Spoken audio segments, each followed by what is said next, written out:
This is Local Edition. I'm Brad Pomerance in Sacramento. We are joined by Senator George Runner. He is a member of the Board of Equalization, the vice chair of that body. And so I'd like to speak with you, if we may, about the budget. Sure. The governor recently issued his proposed budget, the January budget. And I find this governor fascinating. Some call him the best Republican governor we've had in decades. And I was reading the press releases that came out of the legislature, and the Democrats were kind of hemming and hawing about the budget, and the Republicans were hemming and hawing, but less. Seems like they like the budget better than the Democrats. You know, oftentimes, particularly when there's a lot of money on the table, and certainly this year is a year that there's some extra revenues, it oftentimes becomes a push and pull with the governor, even of the same party. And particularly for Democrats.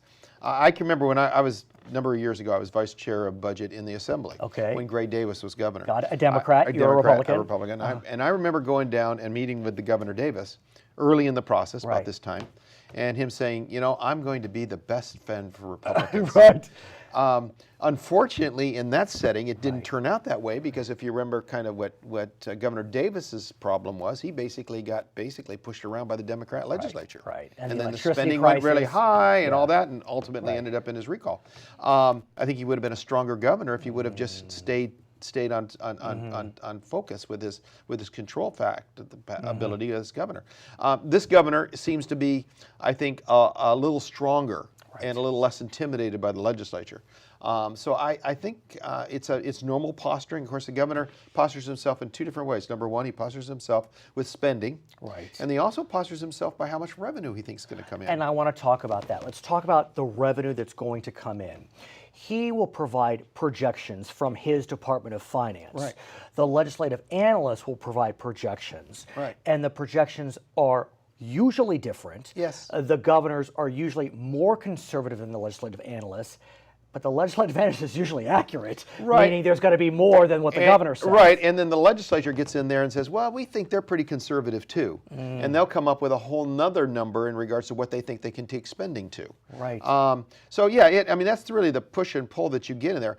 You know, the things that the governor was saying, the good things the governor was saying that makes sense for California right now is, number one, he's wanting to put money away from the rainy day fund. We'll talk about that, yes. Really important, because we know we have economic cycles. And so being prepared for that. The second thing is he's interested in looking at one-time expenses. And I want to break those out, if I may. Let's go back, though, to the projections. On the projection side, what is stunning in many ways is that, at least in past cycles, he has insisted that his projections be the projections that be used. And the Democrats have said, okay. Well, because ultimately, remember what he's got the ability to do. Is when they send him a budget, he can veto the budget. He can. So ultimately, he's got the control. And then I want to talk about, like you said, these surpluses.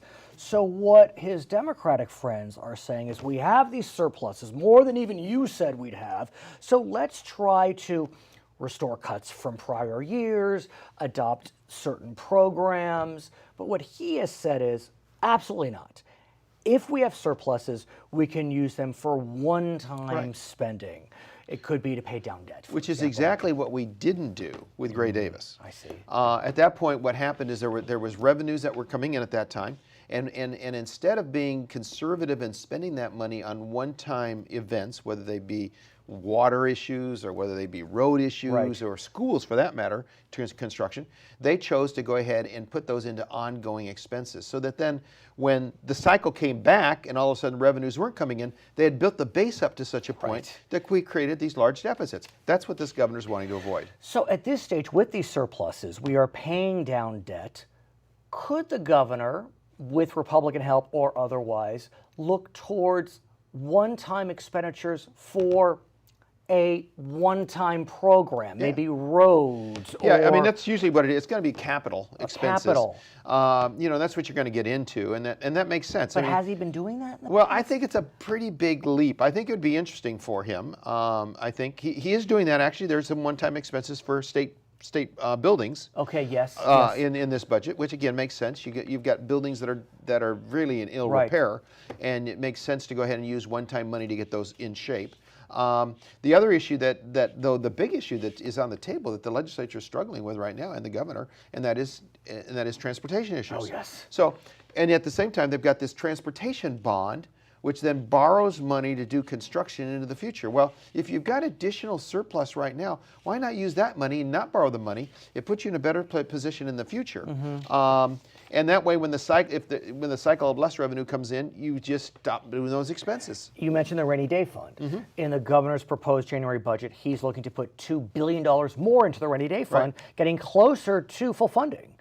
Do you think it's appropriate for him to do that? Should he be putting in more or less, or did he hit the sweet spot? Well, I think, I think putting more is the right direction. If he was to put in more money, if he was to put in, say, I would not be too critical if indeed not putting all the money into rainy day fund and putting money into, for instance, transportation. Those kind of capital expenses make sense to me too. I think there's not a lot of folks who feel like in the next year or two we're going to go back into a tough economic cycle. So I think you can use these next couple of years in planning to fully fund the rainy day fund. Let me ask you about Proposition 30. That passed in 2012. It increased sales tax for 4 years. It also increased a tax on the wealthiest among us for 7 years. So the 4 years is coming up. The governor has said, absolutely not. I will not sign on to an extension of that sales tax extension. What a concept. A governor who's saying, I'm willing to go ahead and back up the temporary tax that we pushed and said was necessary. There is, though, the issue of the tax on the wealthiest, the income tax. So that's not expiring for another 3 years.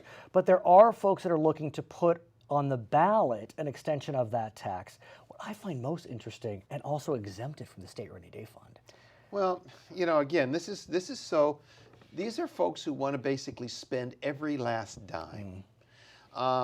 You know, and rather than having the spenders in the legislature or the spenders in terms of those who are getting money from the budget, their view is the backup when we have hard times fiscally. The backup isn't, oh, let's go to our rainy day fund. The backup is, let's go back to taxpayers.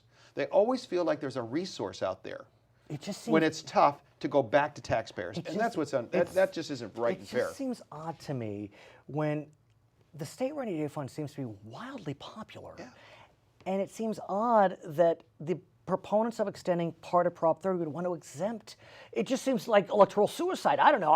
Who am I to say? Makes it much tougher. Well, I think the whole sell is tough. I think it's a tough sell to go to voters this year and say, hey, look, remember that temporary tax we told you about? We want to go ahead and make it a permanent tax. And exclude it from rainy day fund. For this. And on top of that, you know what? We've got several $billion extra money that we're just doing new programs with. It seems like a really tough sell in this environment. We're also looking at a potential school construction bond. I feel as if there may be some bipartisan support for it. Are Republicans on board? I think they could be. Yeah. I think they could be. But the governor isn't so much on board. I think at this stage he isn't. I think there's a lot of concern there, and of course you get school bond coming from two different directions. There was an effort in the legislature to do a school bond that failed. And now you've got an initiative out there to put a school bond on. I think $9 billion. That's coming, I think, mostly from builders and those folks that are feeling it. You know, so it's a push and pull. You know, What's your sense? I sense that you've got to. The fact is that in the way California operates, we build schools with borrowed money.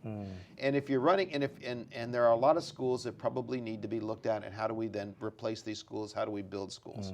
I think it's a good issue. The problem is, I think if the legislature does it, what you do is you don't get a lot of reform then in the construction process. If you go ahead and let some outside folks come up with the formula, I think you get more reform in the construction process, therefore lowering the cost for I think the governor's looking for that type of reform. So we'll see what happens. Okay, his name is George Runner. He is a member of the Board of Equalization, the vice chair of that organization. My name is Brad Pomerance in Sacramento. This is Local Edition.